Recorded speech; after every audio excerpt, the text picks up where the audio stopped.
Can you guess by looking at this which famous New York City cookie I just baked at home in my own kitchen? If you guessed that that was Gramercy Tavern's cookie, you are correct. Welcome back for episode 2 of my newest series where I'm baking every recipe I can find for chocolate chip cookies from New York City's best bakeries, restaurants, and pastry chefs. A few different things about this recipe that are worth noting. One is the butter. A lot of the butter is going to get browned, but then it goes back in the fridge. I've made chocolate chip cookie recipes before that use brown butter. Usually the brown butter gets put into the cookie dough in liquid form. The other thing I noticed about this recipe that's a little bit different is that there's only one egg. It has 2 3/4 cups of all-purpose flour, 2 sticks of butter, 2 cups of sugar, but then 1 egg.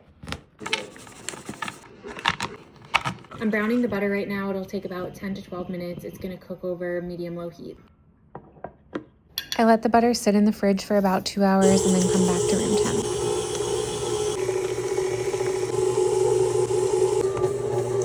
So we need to make 8 6-ounce rounds, and then they're going to get flattened until they have a 3-inch diameter. I'll measure, but I think that's going to be roughly like this. On the pan's going to go in the fridge to chill for 15 minutes, and then we bake them.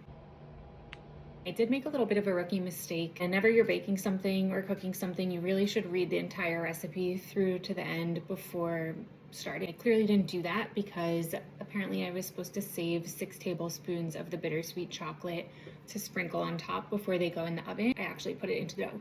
So these are going to be a little bit more chocolatey than they're supposed to be, but I don't think that should alter the final product too much, but I did chop a little bit of extra chocolate to sprinkle on top. We're gonna bake for 12 minutes.